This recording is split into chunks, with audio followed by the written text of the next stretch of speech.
Very good morning to the speakers and also the attendees for the first live talk series 2022, a webinar which is organized by the Nutrition Program from the School of Health Sciences.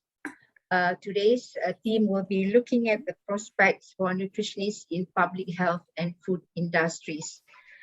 Before we go on, I need to inform the attendees about some housekeeping rules. Firstly, you are going to be muted. All attendees' microphone will be muted. For questions and feedback, can you please write it down in the question and answer panel? And this live webinar will be recorded. Now, before we move on, for today's webinar, it will be about 90 minutes of speaking all together with question and answer. So without further ado, I would like to invite our first speaker, Dr. Tee E Siong, who is the President of Nutrition Society of Malaysia. And he is also the chair of the Southeast Asia Public Health Nutrition Network. Now, Dr. Tee is also a co-chair of the Southeast Asia Scientific and Regulatory Experts Network. And he represents NSM in the MOH, for example, in the National Coordinating Committee for Food and Nutrition, in the Technical Working Group for the Nutritional Guidelines, and also committees related to Malaysian food regulation and Codex Alimentarius, which is very important, in Malaysia about food labeling and so on. Now, Dr. Tee is also a scientific director of the International Life Science Institute, or ILSI, of the Southeast Asia region, and he is the coordinator for Malaysia Country Committee. Now, for this morning, Dr. Tee will be speaking on the topic, Be a Nutritionist and Contribute to Promoting Healthy Nutrition. With his vast experience, I'm sure he can share with you a lot of nice stories about nutrition. Dr. Tee, over to you. The screen is yours. Thank you, Professor Norima, and welcome attendees to this webinar organized by International Medical University. So I am told that participants are prospective students in nutrition, and so I thought I would then share with you what are the prospects of becoming a nutritionist. I would like to convince you to join a course in nutrition. That will be my goal today. Let me share my slide then. Share screen, and then look for this. Click share. Can you see my slide? Can, Dr. Tee. And then I put it to slide. Sure. Okay. So, as I said, my task is to convince you to become a nutritionist. You'll be wondering, what for? What is my main goal of becoming a nutritionist? Well, the main goal is to contribute to promoting healthy nutrition in this country. So then you ask, what's the problem of malnutrition in this country? So I will start off with a problem statement.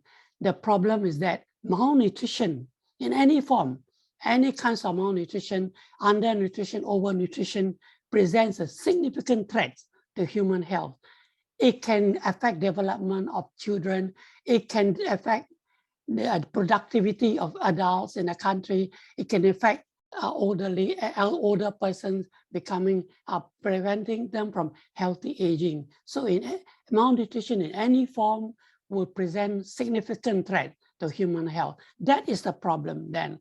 Let me go a little bit into detail. What is meant by malnutrition here? Malnutrition, we often speak of in many parts of the world, is double burden of malnutrition. What does that mean? I will explain a little bit more. But I take this quote from the World Health Organization, the authority, international authority on health, and of course, including nutrition. The target is to end all forms of malnutrition all across the world, is to stop malnutrition, all forms of malnutrition in any part of the world. This is then the target of WHO, of the United Nations. Yeah. So a little bit more detail of what is double burden of malnutrition. WHO highlighted that today the world is burdened with double burden of malnutrition. It includes undernutrition, kekurangan zat, as well as overnutrition, too much of certain nutrients, for example, calorie. So this is including undernutrition as well as overnutrition across all parts of the world, but especially in low and middle income countries. So double burden of malnutrition characteristics, they're characterized by, for example, as I mentioned, both undernutrition present as well as overnutrition. Undernutrition is reflected or exhibited in the form of wasting, stunting, and also lacking in several micronutrients. Micronutrients include vitamins and minerals. And on the other hand, also overnutrition is exhibited as overweight and obesity. Then related to that, other health problems. And because of this double burden of malnutrition, persons, individuals are at higher risk to diet-related communicable diseases. What are these? These include coronary heart disease, include cancers, include diabetes. These are the major non-communicable diseases present in affecting many parts of the world today. And this double burden of malnutrition can happen to anyone in the family, within the same family, within the same community, within the same individual as well. So in one household, one child can be underweight, another child could be obese. So this is what it meant by happening in the same household. And, and this double burden of malnutrition can happen in any part of the life cycle. Can be infants, young children, adolescents, adults, and even elderly. So that's what it means. So double burden of malnutrition is characterized by these: undernutrition together with overnutrition, increasing risk to diet-related chronic diseases can happen within same individual, same household, same community, and can happen across any part of the life cycle. So as I mentioned, it affects all parts of the world. No country is prevented from having this kind of malnutrition problems. We are talking about millions of people, billions of people. These numbers are just too much to understand what are these numbers. Yeah? So let me go a bit more in detail in Southeast Asia region, closer to Malaysia. What's happening in this region? Double burden of malnutrition is a serious problem in Southeast Asia region. And if you look at this stunting, the circle values are what's happening in Southeast Asia. The bottom values are across the world. 52.6 million out of a total 144 million, about 1/3, yeah, is happening in Southeast Asia. In wasting, 24 million in Southeast Asia, 47 million across the world. In terms of overweight, 5 million people in Southeast Asia are overweight. And what about low birth weight?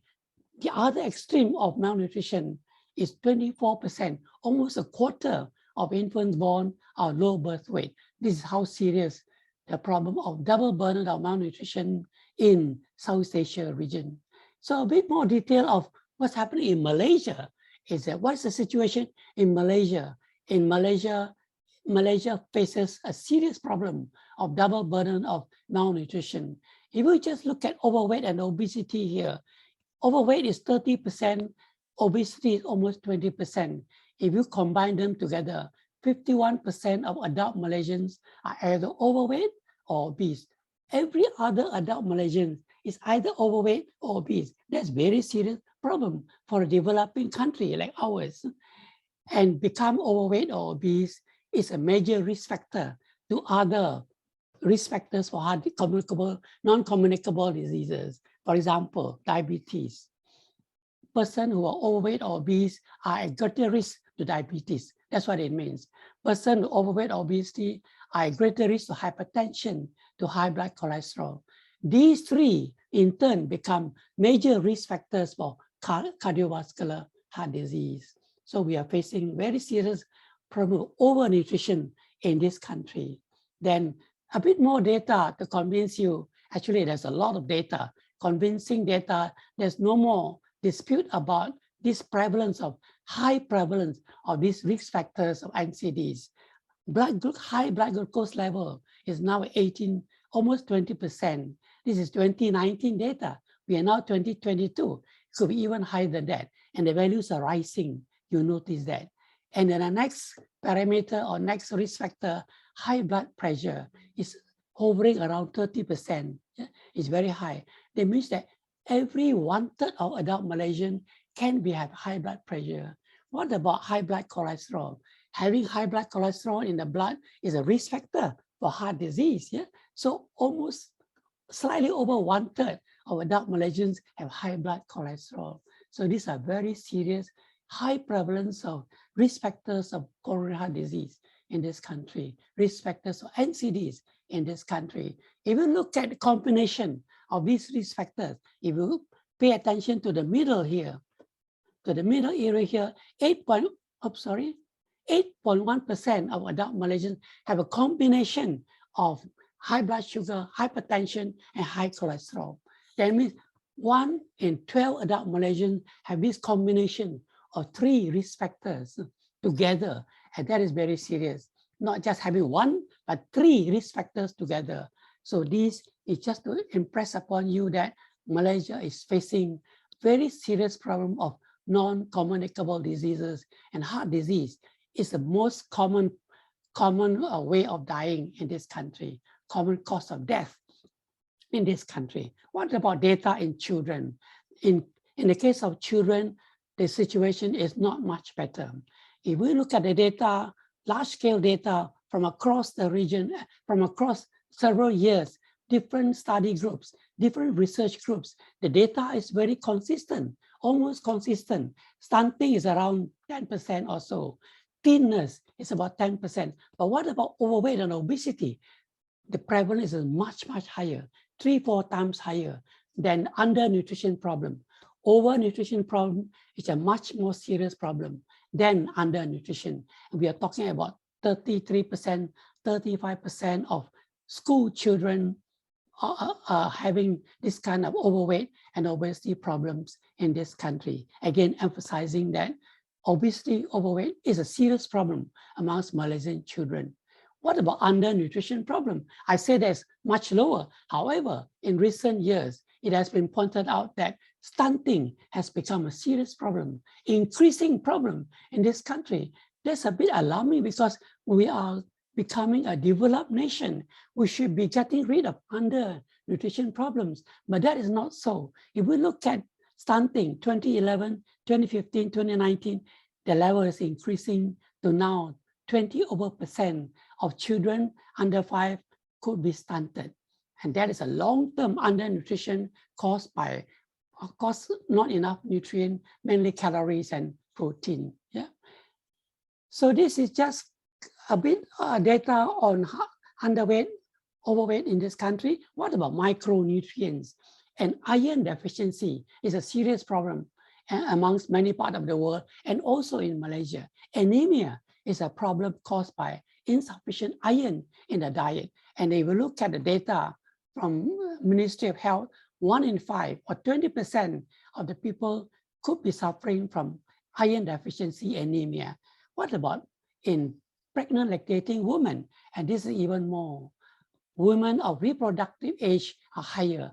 1/3 of women of reproductive age could be suffering from iron deficiency anemia. So we are talking about energy protein problem, insufficiency and excesses, and also deficiency in iron in large proportions of the Malaysian population. Yeah.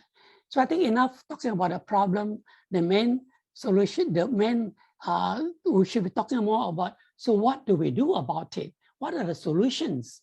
So the policies and action plans must be present, must be developed, must be ready to tackle these problems. And these action plans must be jointly taken together, must be jointly implemented by all the government ministries, by its agencies, by the universities, professors and lecturers, by professional societies like Nutrition Society of Malaysia, and also by the private sector. The food industry also should play a major role in implementing these action plans and strategies to overcome this double burden of malnutrition. This is one example of intervention program or strategic plan for non-communicable diseases.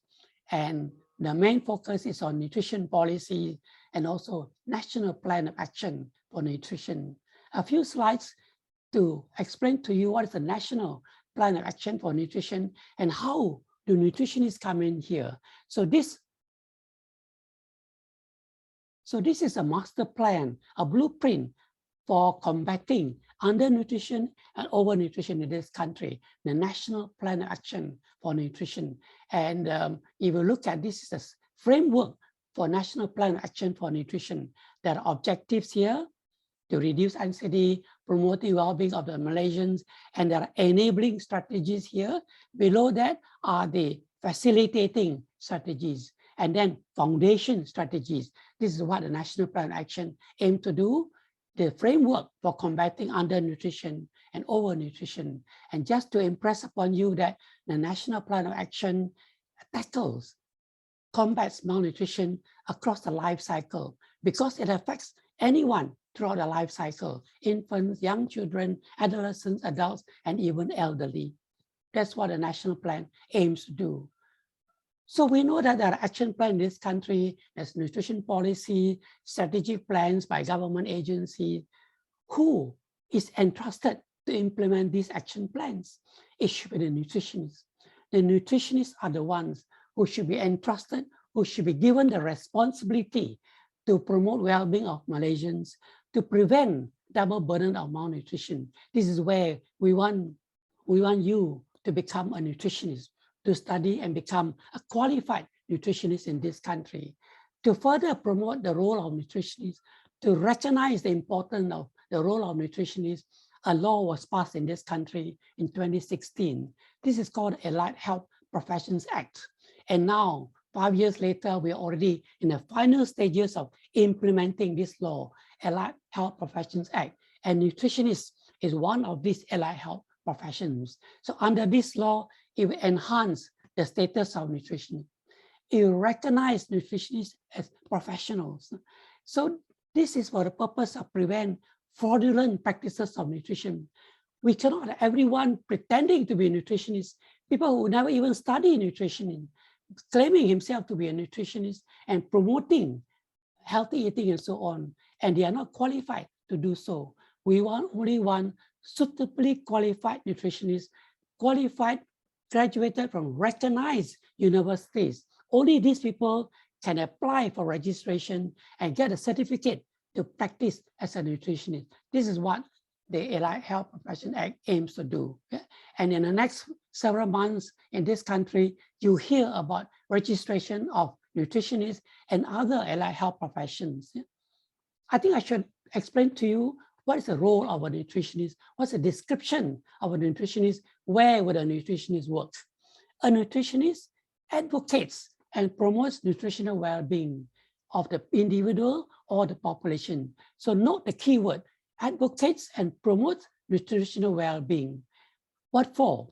To prevent and control nutrition-related diseases and conditions, such as the double burden of malnutrition that I mentioned just now.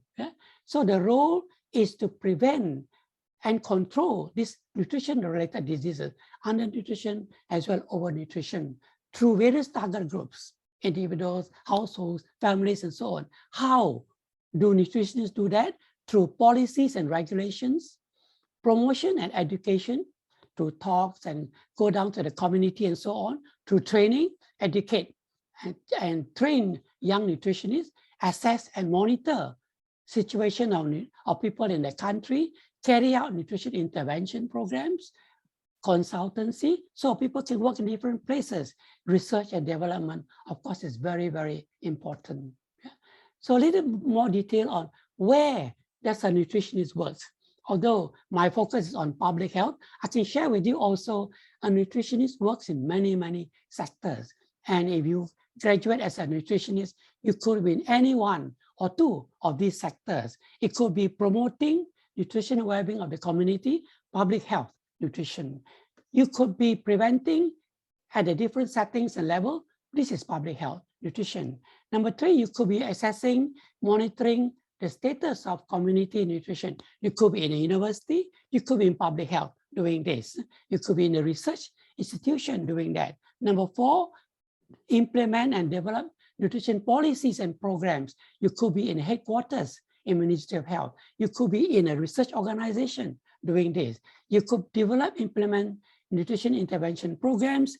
You could undertake research and development, research institution, or even food industry, do research in nutrition, food and nutrition. Yeah, you could undertake capacity building, training in nutrition, especially in research institutes and also in academia, in many universities throughout this country, doing multi-sectorial nutrition activities like Nutrition Society of Malaysia, technical development, and look into the nutrition aspects of food regulations and guidelines. So all foods produced by the manufacturers in this country must meet food regulations, otherwise they cannot be put on sale in a market. Yeah? So provide guidance on nutritional aspects of formulation, development of products and services. This is where you're working in the food industry. And Ms. Wong later on will speak to you more details on nutritionists in the food industry, technical consultation and nutrition-related matters. You could be working as independent nutritionist on your own. You can set up your own consultancy. You could provide service input on food product quality and safety in the food industry or even in government agencies. Provide nutrition communication. You could be working in a communication company. So this impress upon you that a nutritionist, when he graduates, can work in many, many sectors doing different roles. So it's very important that you undergo a very thorough training in nutrition from qualified, from a recognized university. So I just share with you two organizations in public health nutrition. One is the Ministry of Health, where you could be employed as a state nutritionist and sent to a different part of the country or working in headquarters in Putrajaya. Yeah? So these are the many activities that Ministry of Health Nutrition Division does.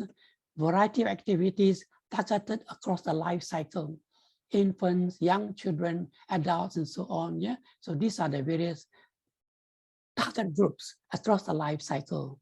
And these are the various programs that they do. For example, childcare centers, preschools, they also have programs in the schools, institutions of higher learning, working in a community, yeah, and working with the food industries in promoting better, healthier alternatives for the people. This very broad, very quick overview of activities of Nutrition Division, Ministry of Health, Malaysia. What about Nutrition Society of Malaysia? Yeah, we were established in 1985. We are now 37 years old. Our activities are very broad as well. We promote nutrition science. We also, number one, promote nutrition science. We also promote healthy eating and active living to the people. Physical activity is a very important component of healthy nutrition. We do conferences, webinars, and so on. We also do research and also collaborate with other societies in the region. We do a lot of public health nutrition, different programs. Yeah, and the one coming up this month is Nutrition Month Malaysia. Do watch out for Nutrition Month Malaysia 2022. Yeah. So, Prof, I just have a few more slides and to share with prospective nutrition students. Yeah. So in conclusion, we can see that there's a serious problem of double burden of malnutrition in this country, seriously affecting young children, stunting, for example, iron deficiency, anemia amongst the women of reproductive age, especially women of reproductive age, also young girls affected by iron deficiency anemia. On the other hand, we have overweight, obesity, high levels of diabetes, heart disease, and also cancers in this country. So long-term solution to these problems is to promote healthy eating, active living. You must empower the people. Yeah? Let them have the knowledge, then they can practice healthy eating. We cannot be giving them healthy food all the time. That's not the solution. You cannot give a fish to the man, teach him how to fish. They always say that. Empower the public. So our role as a nutritionist is to empower the people with the correct nutrition knowledge. So there are a lot of strategies, action plans, policies already in place in this country. We have no shortage of that, but they must be implemented. Who is going to implement this? Nutritionists have to implement this. Well-trained nutritionists, qualified nutritionists in this country must implement these programs. They must reach out to all parts of the country. So we already have this in a national plan of action. One of the facilitating strategy identified many years ago, 20, 30 years ago, is to have enough qualified nutritionists in this country. We already stated that long ago. But until today, we do not have enough qualified nutritionists to go out to all parts of the country and talk to the people. So what I would like to emphasize in my last slide is the country must have sufficient number of qualified nutritionists to carry out these diverse activities, preventing undernutrition and overnutrition. Nutrition must be at all the settings. Nutrition must make sure that nutritionists must be there to make sure that people can talk to us, people can find us easily, so that the most rural areas, the B40 especially, who needs our messages. By the way, most of the obesity, heart disease, diabetes is happening amongst the lower income group, not amongst the rich people, the elite group in this country. They need the education more, they need empowerment more than the elite group in this country. Nutrition profession must become a household word, like doctors, engineers, and so on. We must champion nutrition, healthy eating. We need capable, well-trained nutritionists to play these roles effectively, efficiently. We need a critical mass of nutritionists. Yeah. So these nutritionists must be inspired to lead and contribute to prevention of malnutrition in this country. So my last call to you is become a nutritionist. Join a nutrition course. You can contribute to preventing malnutrition in this country. Promote healthy nutrition. Thank you, Prof. Thank you, Dr. Tee. Very well kept in time, about 20 minutes. Okay, so future students, I hope Dr. Tee has spoken about comprehensively about why you should choose to become a nutrition student and enroll in the nutrition program. And he has already talked about what are the problems that we have in Malaysia now, both over and undernutrition, and the solution. Usually nutritionists will work together to find the solution. And most important is who will implement whatever plans that we have. Yeah. And he also spoke about the scopes of practice. So you know when you graduate with the nutrition program, where you can go in your career. And also the most recently is the Allied Health Professional Act. That one, we make sure that all nutritionists are bertauliah, yeah, certified, and nobody else can take our role. Yeah. And I have been working with Dr. Tee for a long time. Yeah, Dr. Tee, for the last more than 30 years, 35 years being also active in Nutrition Society. So what we have heard from Dr. Tee about the public health part of nutrition.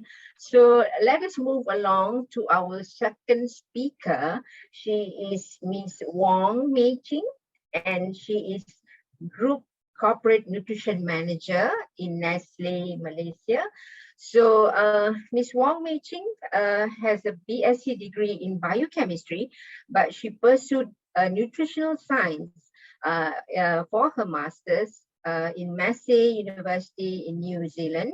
So she has been working in the food and beverage industry as a nutritionist for 25 years. Yeah, so currently she's heading the corporate nutrition unit in Nestle, Malaysia, and her role also is to provide nutrition training and educational talks to healthcare professionals and the public, and active engagement with industry association, professional nutrition bodies, and also the Ministry of Health.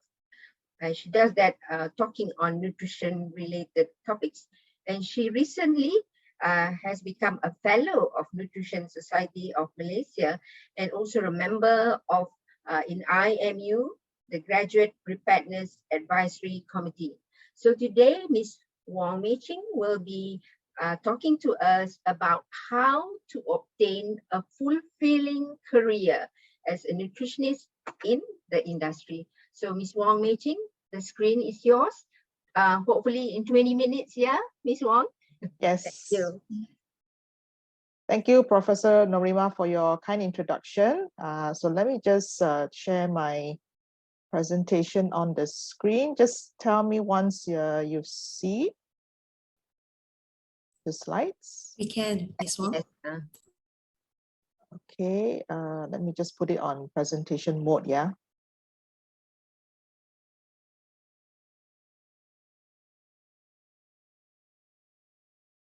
All right, thank you very much, Prof. Norima, for the kind introduction, and I'm pleased to be here for this live talk series by IMU, and good morning to all our attendees.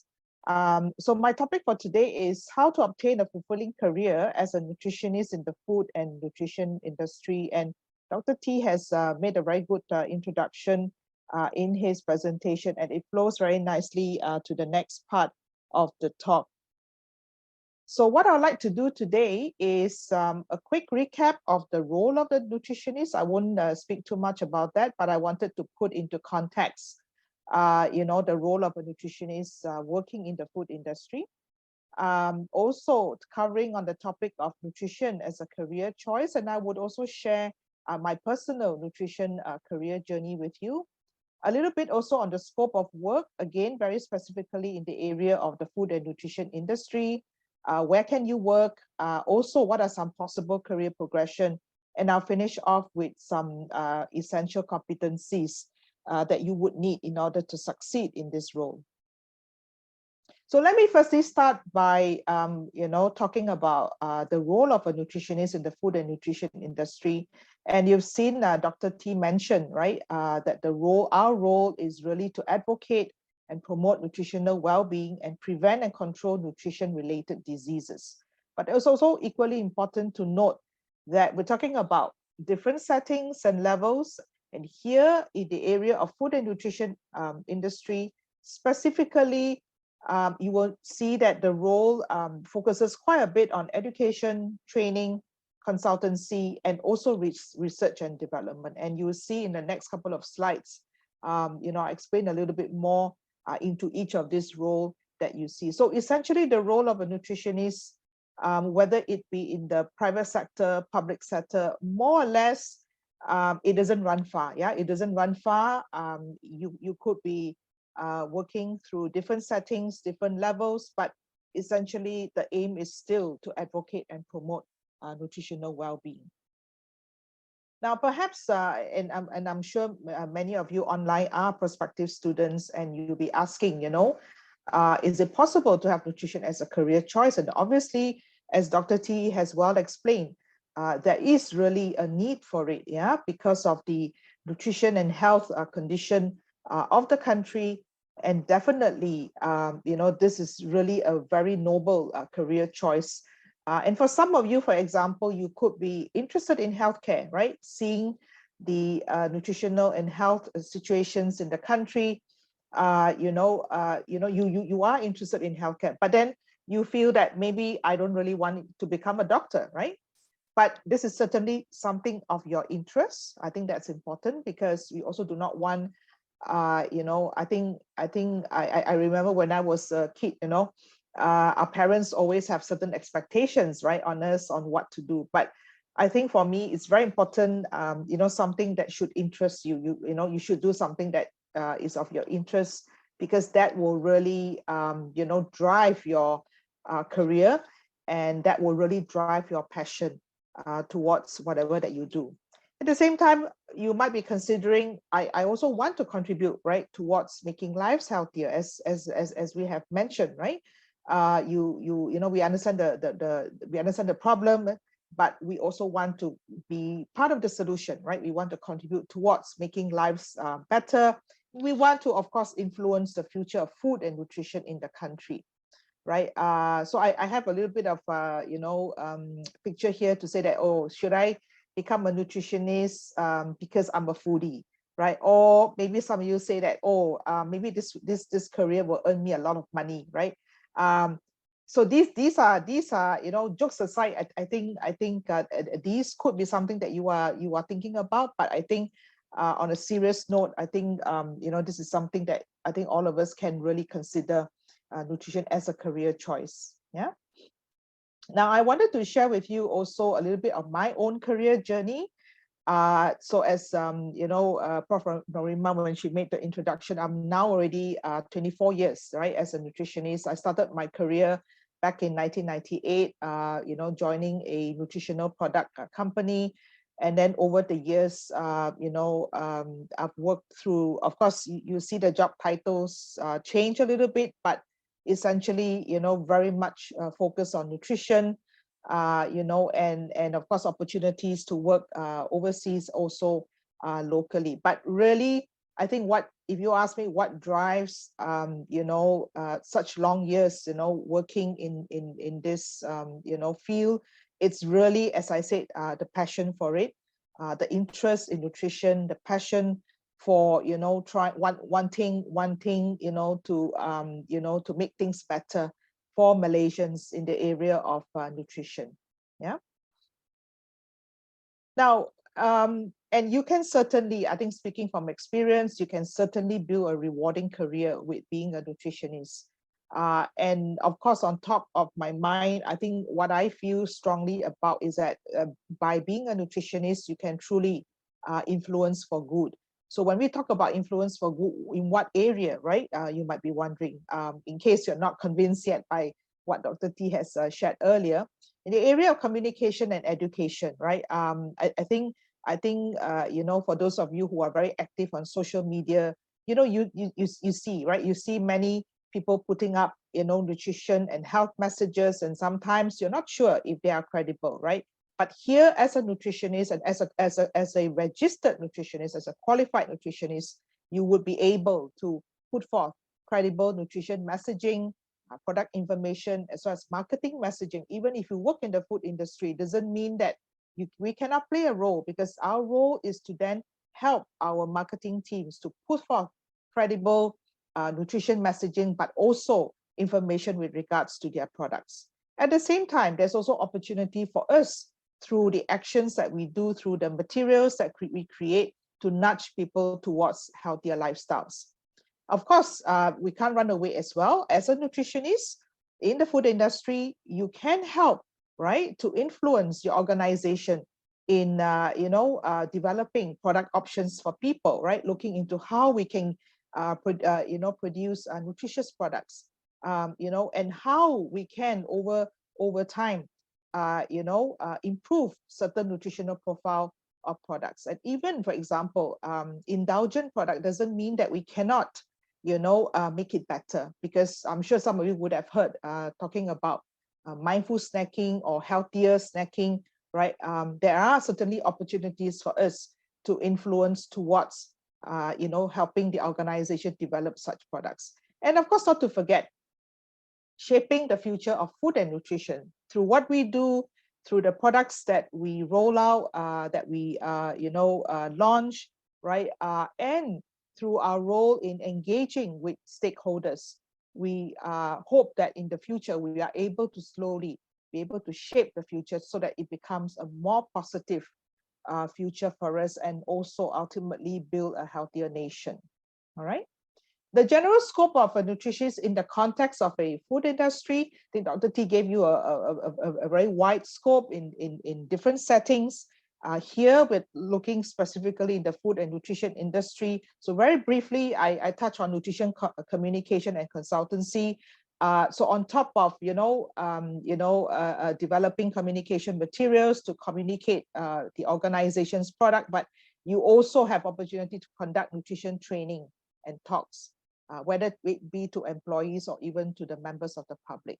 If you are a nutritionist working in product development or in research and development, right? Because there are large organizations, for example, where they have dedicated facilities where they look into, product development, research and development, helping to inspire, new ingredients, or helping to inspire healthier formulations to be incorporated in the products that we produce for the people. So here in this area, obviously you will be involved in reviewing the evidence of these ingredients or even conduct studies on these ingredients and even proposing new ingredients to be used in the product innovation and renovation.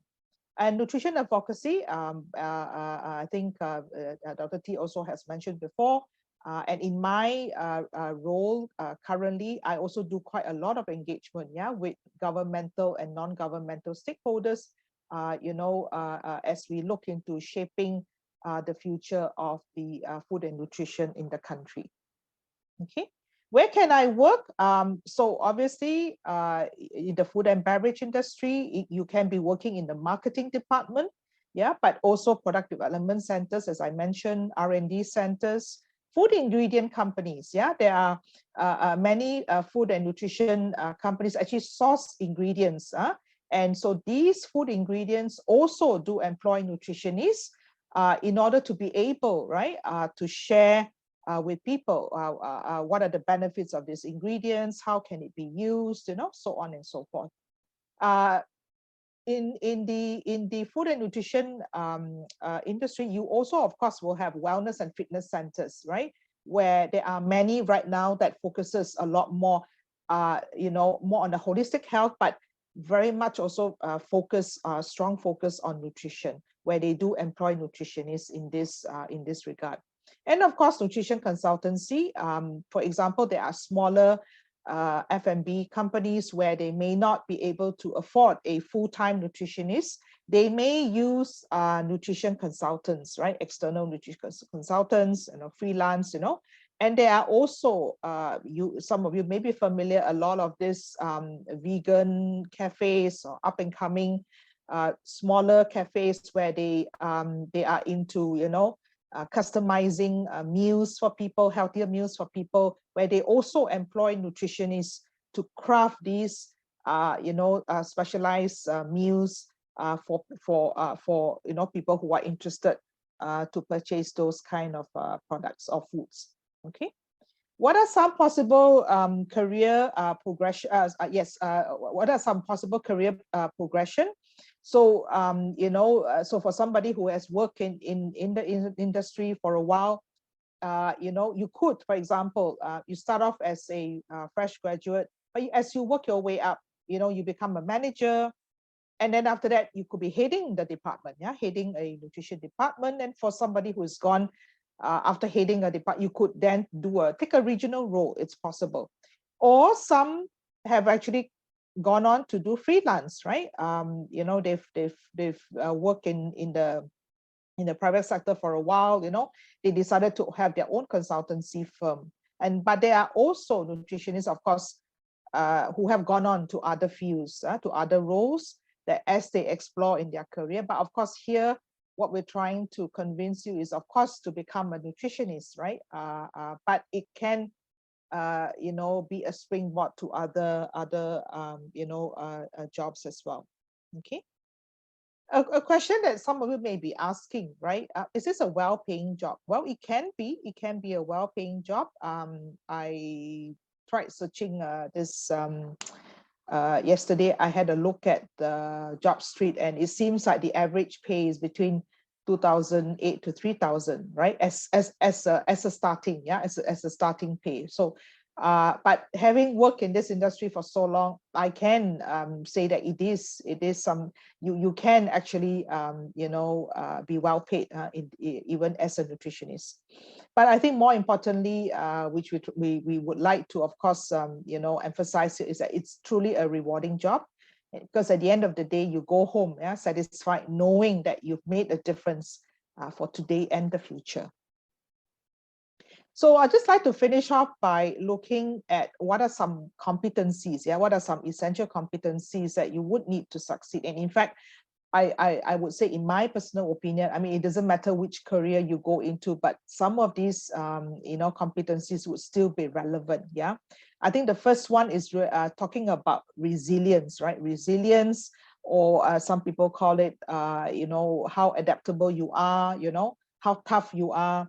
And I think it's very important, especially in recent times due to COVID, as you know, and more and more it's so challenging out there, and even as professionals, but really the resilience, the capacity to recover very quickly from difficulties is very important, because we know that nothing stays the same. The world is constantly changing, and the way we work also needs to constantly we should be able to adapt ourselves and go with the flow, because if not, we will be left behind. The other competency is tenacity. Another word of saying, of course, is being persistent. You persevere, and so that's very important as well. Very determined, very determined to succeed. Persistent, to succeed, and that's a very important competency to have. The other one is critical thinking. Now, critical thinking is not does not equate to being critical about something, right? It does not equate to somebody who complains all the time. It's not that at all, right? Critical thinking is really to have that kind of mindset that you employ careful and systematic thinking about things, about problems, about whatever it is, in order to come out with the best possible solution. And that's something that is very important, because we want people to really think out of the box. Because sometimes, we tend to only think about things, in a certain way. But what is really important is really to be open to what new things, new way of doing things, and so on and so forth. So that's very important. Something that needs to be cultivated as well. Problem solving. Problem solving. I think as we say, we want somebody who is able to problem solve, be able to solve issues very quickly and effectively. And I think many employers are looking for employees who are able to problem solve, right? Because we don't want people to just say, here's my problem, tell me what to do, right? What we want is people to say, here's the problem, here's what I think could help, what do you think, right? So this is what we are looking for, some of these essential competencies. And last but not least, taking initiative, right? Taking initiative, being proactive, right? Don't wait for your boss, or don't wait for somebody to tell you to do this. If you know this needs to be done, go and do it. Right? Sometimes, I think the tendency is that it's just like being a student as well. If your lecturers don't ask you to do something, doesn't mean you cannot offer, you cannot volunteer. So so as employers, we always want to look for people who is always proactive and very self-starting. Anything that comes to us, we don't wait to be asked. We will self-do it. We will self-start something. Okay. All right, so that actually ends my presentation. So hopefully you are able to, get some, key points from this presentation, to help you to decide if this is what I want to do and if it's worth becoming a nutritionist. All right, thank you. Thank you, Ms. Wong. Again, just like Dr. Tee, you really kept within the time.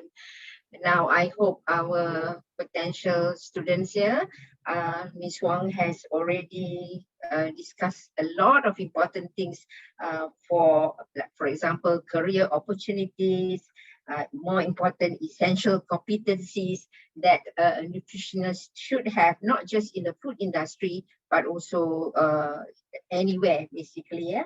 But also she has highlighted the general scope of work in the food industry, for example, even in public health, nutrition communication, consultation is always important, and we always have nutrition advocacy. But I hope from the two speakers that we have this morning, this has created interest, yeah, in nutrition, and I agree with both speakers. It's very rewarding because I also like you, more than 20 years, me 30 years, Dr. T maybe longer, 40 years. All of us have been in this field for a long time. Yeah, so thank you, Ms. Wong. Yeah, so for our final speaker today, I'm happy to introduce a colleague in the nutrition program. So she is Dr. Megan Chong Hueh. Dr. Megan is the program director in the nutrition program at IMU. So she has a PhD in nutrition from UPM, yeah. And she joined IMU in 2010. So it's been like what, almost 12 years now.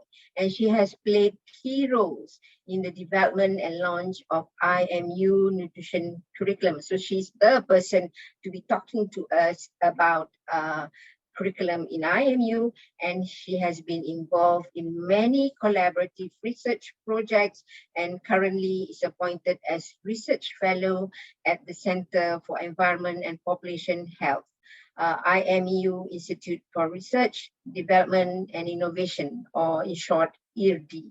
So in addition, Dr. Megan is also a member of Technical Working Group for the Dietary Guideline for Children and Adolescents in the Ministry of Health, and she is also a member in the revision of Malaysian Dietary Guideline 2020, which we just published in 2021. So may I invite Dr. Megan Chong to speak on the title, important, Training the 21st Century Nutritionist. Dr. Megan, the screen is yours. Thank you, Prof. Narima. I will just put my screen up, yeah? Is it coming? Is it showing? Yes, yes, Dr. Megan. Thank you, everyone. Thank you, Prof. Narima, for the kind introduction. Yeah, so happy to see you all today. You know, we are very fortunate actually to have two seafood nutritionists, yeah, sharing their perspectives on who is a nutritionist, the roles of nutritionists, and also the diverse career opportunities, yeah, for nutritionists. All right. So what I'm going to do today is just to share a little bit about how to prepare, yeah, to be the 21st successful 21st century nutritionist. Yeah. So, ladies and gentlemen, for as you have heard from Dr. Tee, yeah, for you to be able to practice as a nutritionist, you will need to undergo the training, undergraduate training in nutrition. All right. So what we will share with you today is to take you through a little bit on some of the values and competencies like what Ms. Wong has mentioned, just a little bit more on a technical side. And then we were going to introduce you to the IMU Nutrition Program and a sharing, yeah, where are our alumni now.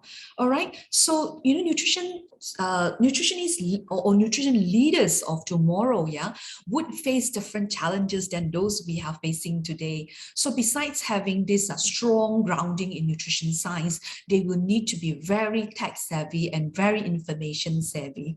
Yeah. So in oftentimes as well, in part of their practice, nutritionists, like what Ms. Wong has related to just now, that we are often having to critically appraise what are the situations, whether for individuals or population, what are the nutritional issues, and then be able to propose, yeah, appropriate solutions or interventions for the individual individuals or population. So being able to critically think, be analytical, and being able to propose suitable scientific solutions are important competency for our future nutritionists. All right. So having great creative ideas are good, are important, but being able to clearly articulate the ideas and the solutions to the stakeholders and your team members are also equally important. So effective communications and leaderships are important competency for successful nutritionists, and as part of their workplace, whether it is in community nutrition, project management, or even in nutrition consultations.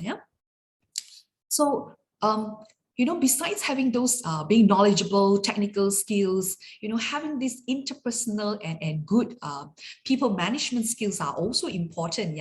So more times that we have to take, leadership roles, and at times, we need to learn to play this team working, and also especially in environment where collaborative working are required.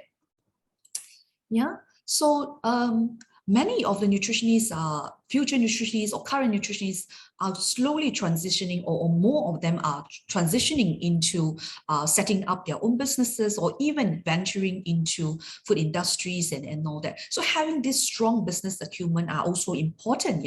So a good understanding how an organization runs, organizational structure, the interdepartmental working together, collaborative working together are important. That helps to transition the graduates better into the real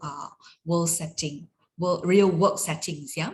So a lot of our youngsters, our young generation, the millennials, are having this good they really appreciate work-life balance and the ability to chart their own careers. So having these entrepreneurial mindsets are important to help them to realize their aspirations to either set up their own food kiosks, eateries, or even food trucks ideas later on.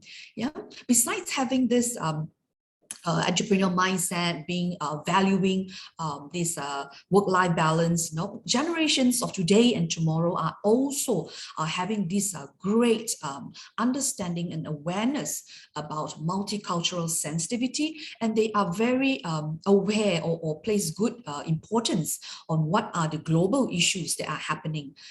So example, issues like climate change, sustainable nutrition, sustainable farming, carbon footprints. These are big agendas within our younger generations and also nutrition leaders of tomorrow. So Ms. Wong also talked about, being resilient, being adaptable. These are all very important competencies that future nutritionists should have. So, people always say when you behave professionally, it may go unnoticed, but when you behave unprofessionally, it will never be missed. So this kind of things, unprofessional behaviors or unethical behaviors, I can assure you travel faster than lightning.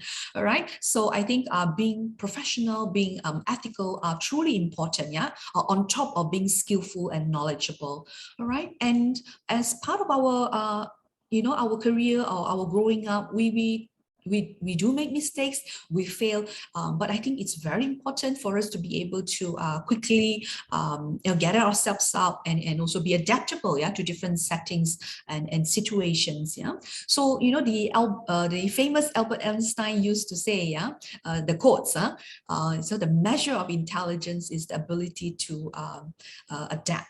Right, so these are some of the we know that some of the key values and competencies that nutritionists of tomorrow will need to demonstrate and possess to be successful in their careers. Okay, So ladies and gentlemen, so for you to be a successful nutritionist of tomorrow, you will need to undergo training or undergo a curriculum that helps you to prepare you and helps you and prepares you to be one, right? So I just like to take you through and introduce you to our Imu Bs Nutrition Program. It is a 3-year program that we completed locally. We started in the year 2013, and since then we have graduated 7 cohorts of students. Yeah. So as what you have heard from Dr. Tee on the implementation of allied health professionals, yeah, we are very proud to share with you that our degree, yeah, our Imu Bs Nutrition degrees are actually listed and recognized under this AHP list, yeah, for registration of nutritionists in the country. Right. So for those who are actually thinking of spending a stint of in abroad, you may actually also consider and opt for our credit transfer program with our partner school, Dickens University, Australia.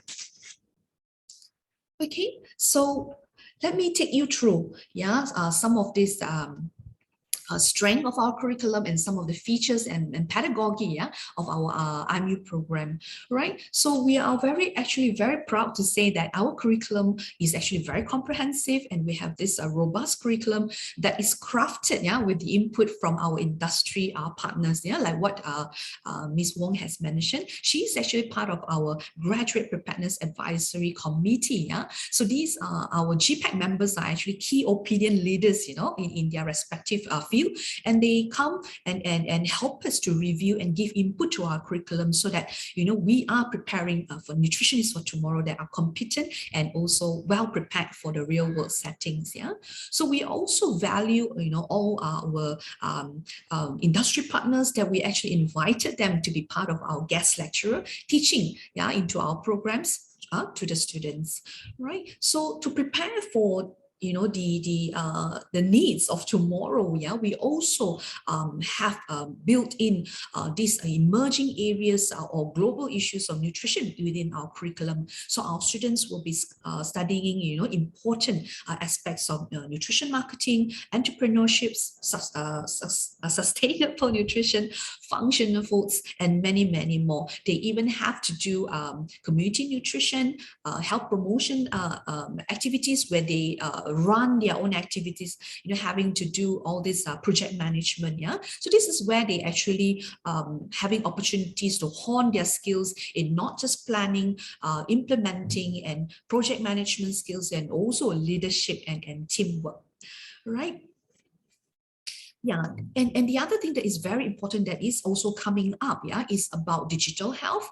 Yeah, so our students are also having a module that actually prepares them and also take them through about information management and also data analytics. Yeah, so these are very important, you know, preparations that we think would really, you know, differentiate, yeah, the nutritionists for tomorrow. All right. So in IMU, our program also, we truly believe in the importance of early exposure. Yeah. So our students are actually exposed to wellness activities and also community nutrition project as early as semester 2. Right. So of course they started with training as part of their practice. Yeah. With simulated patients that we have before transitioning into the real world setting. Right. So the students also do, as part of their 3-year course, they do a lot of these assignments, group projects that allow them, yeah, to brush or to hone their presentation skills, communication skills, and taking turns, yeah, to be leaders and also be part of this collaborative learning environment. All right. So also in IMU, we also the students are also having this opportunity to learn from others, particularly their peers, yeah, from other programs. So what we call as part of interprofessional learning. So learning together that they are able to acknowledge and also be aware, yeah, on each other's roles as part of this multi-healthcare team. Yeah. All right. So as part of the journey to, or part of the curriculum to really inculcate this critical thinking and be able to problem solve, yeah, our students are exposed to this what we call the learning through problem-based and also case scenario-based learning, yeah, where they are given a task or a scenario or a case, yeah, where they have to discuss and come up with what we call the nutrition diagnosis, yeah, and prioritize what are the nutritional issues and propose these suitable or appropriate interventions or solutions, yeah, for the individuals or for the populations. All right. So that is about just sharing a little bit on our curriculum and features, yeah, and strength of the curriculum. I just want to take you through a little bit about the teaching and learning modalities in our program, yeah. So, you know, the past few years, the pandemic had actually really hastened, yeah, the use of technology into teaching and learning. So what we are doing in IMU here is we are adopting what we call the hybrid learning, where the students are still, we are still having classes online, where we conduct our plenary lectures, case discussion, presentation, what we call flipped classroom. Yeah, flipped classroom is what we have, like it is an interactive sessions that we have with the students to consolidate their learnings. All right, all these small groups teachings, plenaries, lectures, we are maximizing our use of our e-learning portals. Yeah, so to have all these virtual classes. Okay. So we also have developed, you know, series of micro learnings videos that we have uploaded and make available to the students. Yeah. So what the students need to do is to watch and rewatch, yeah, those videos at their convenience. Yeah. And also in either their preparations for their presentations, for their assignments, or even, yeah, revisions for their assessments. All right. So we mentioned earlier, yeah, the simulations training before they set into the real world setting. Yeah, this is also a continuation or the emphasis within the curriculum. Yeah, where we really talk about or our pedagogy really place great emphasis on this outcome-based learning. So what happened is, you know, in our curriculum, the students have to undergo very intensive 2 semesters placement. They are placed in Ministry of Health clinics before transitioning, yeah, into industries, yeah, whether it is food industry, wellness industries, or even sports nutrition, and also in those areas that are of their interest. All right. So here in this slide, we also shows you that, you know, the great emphasis on hands-on experience. Yeah, you can't achieve this all these practical skills, yeah, through online and all that. We have to bring the students back, right? So with compliance with the SOPs. So in as part of the 3-year course, the students will be learning and also honing their skills, yeah, in nutrition assessment, yeah, being able to measure or determine or you know, assess the nutritional status of the people. All right, doing some food preparations, some menu planning skills, yeah, and what else? You know, biochemical labs and the nutrition students will also be doing all this nutrient analysis, yeah, in the laboratories, right? So coming back to this, you know, practical skills, technical skills, and also, you know, transitioning into real world setting. Yeah. So having this intensive placement is very important so that they get into, you know, this adaptation into the real world, and also then the transition and the adaptation to the, when they start working, will be very, very much easier. So during placement, our students are actually placed in many of our industry partners. Some of them are, like, for example, Nestle, BioLife, Top Glove, NMB Marketing, you know, Modalities, Dutch Lady, and so many, many more. Those who are interested in sports will undergo placement in National Sports Institute.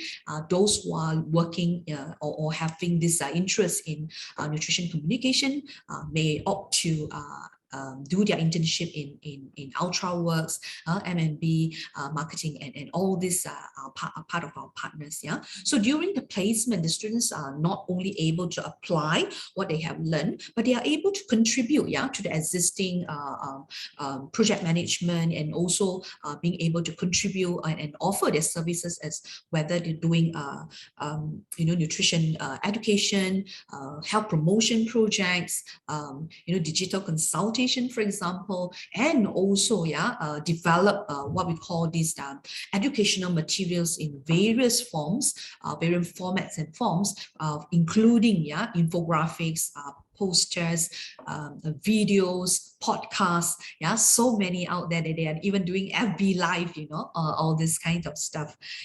So the students truly benefit and truly enjoyed their placements. So our students are also very fortunate that they have this opportunity to participate, to network with the experts within the fraternity, and also showcase their best work in national and also regional scientific conferences.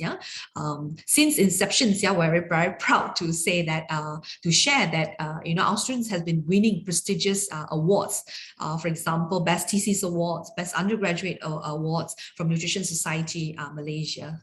All right. So our students are this couple years, our students are also having this opportunity to join regional seminars, that is hosted by our partner universities. For example, University of Gajah Mada, it is a 1-week intensive summer course, that is actually free for the students.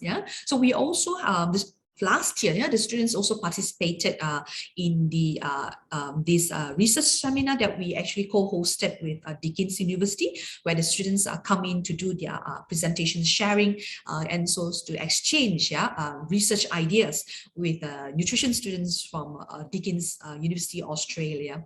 So our ties and our partnership with Deakin's has been very strong. So this coming December, we will be hosting 30 this Nutrition Deakin's students that is coming to Malaysia as part of their cultural and study tour, right? So we are alumni now, So we are very happy to hear that and to share and to know that our alumni is actually doing very well out there. We only hear praises, and positive feedbacks from the hiring managers and the employers, how well they are doing, and they are making us very proud. All right. So where are they now actually? So they are some are in wellness industries, whether it is in Malaysia or Singapore.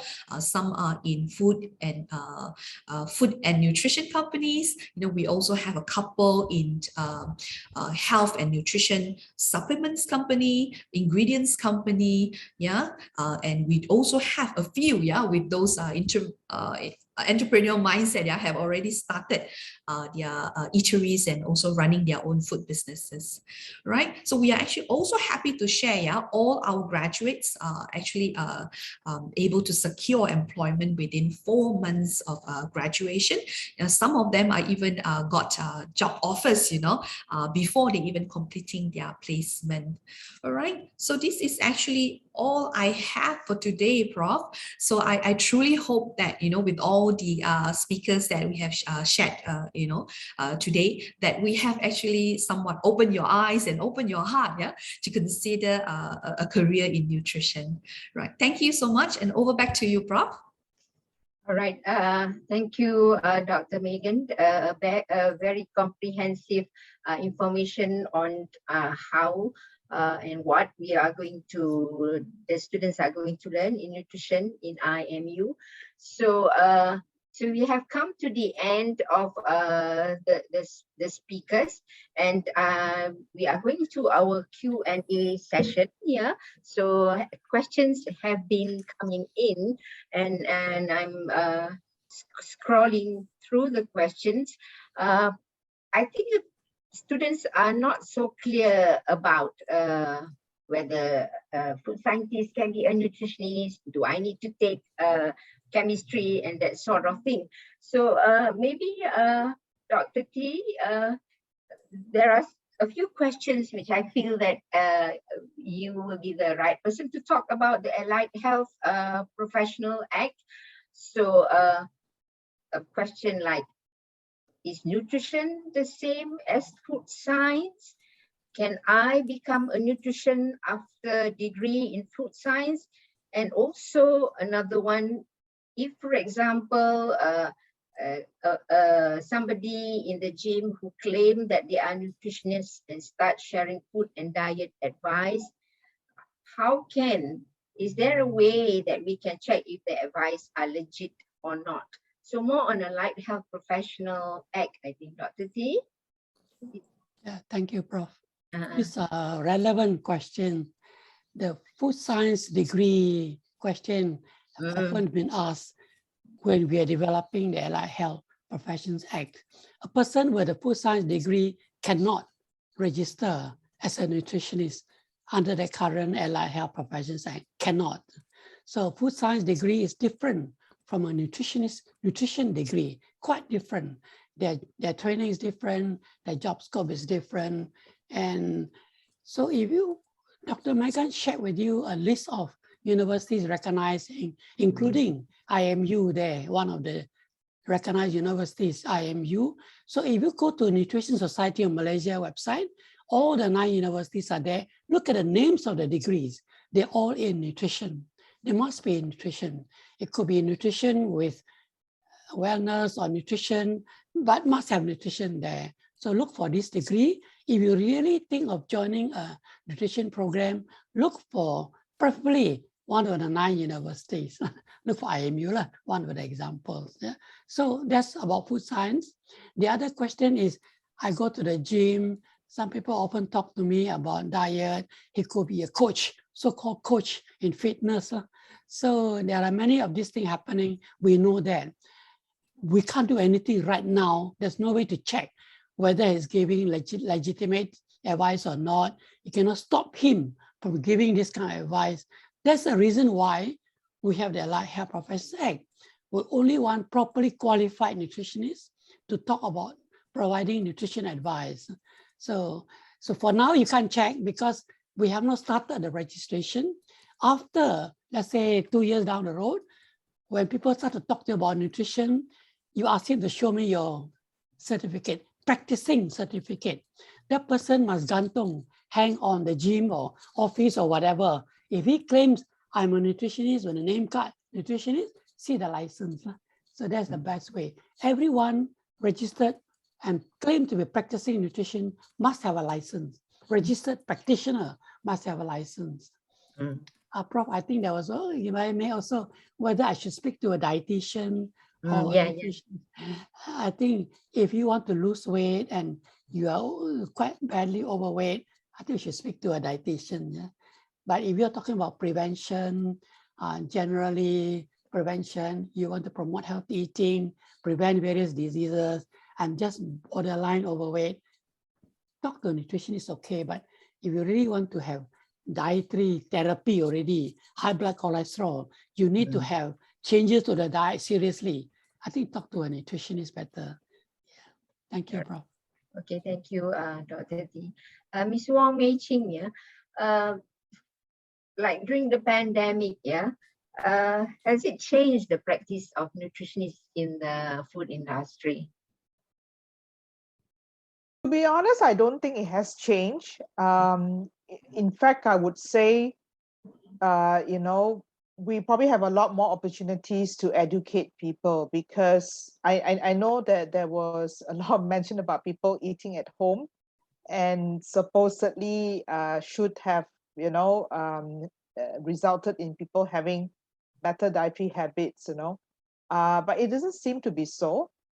Although we do see that it seems that people are claiming to eat more fruits and vegetables, but we don't know if that will sustain, yeah, beyond. But I think yeah. So if I may just very briefly to mention that, yes, I think there are, in the sense, changes in the sense that people, you know, the so-called the bad eating habits is still there, and there is still opportunity to do a lot of education. But if you talk about whether has it impact the food production? I don't think so. I think especially essential food items, people still need to buy, so that hasn't really changed. Yeah, so I think as what Dr. Tee also mentioned, the country is facing double and even some are saying triple. When they say triple burden, they include the micronutrient deficiencies because it's such a prevalent problem. I think there is still a lot of work that as nutritionists we can do to help to inculcate this healthier eating habits. Yeah, thank you, Ms. Huang. I think with the impact of the pandemic, you know, today and yesterday, the prices of the chicken, Yeah. the oil and everything, and things are just, people just have to manage. I know.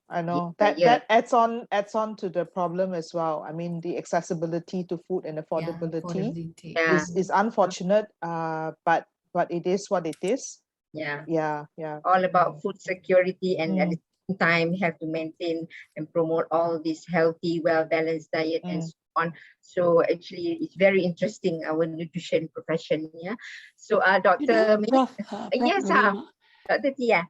because of this food price rising and cost of living very high, it's even more important for people to have the correct nutrition knowledge. Yep. I don't have to buy Kobe's every time. I don't have to buy expensive vegetables all the time. I don't have to buy expensive fish all the time. If people know how the equivalence of a cabbage could be another kampong vegetable.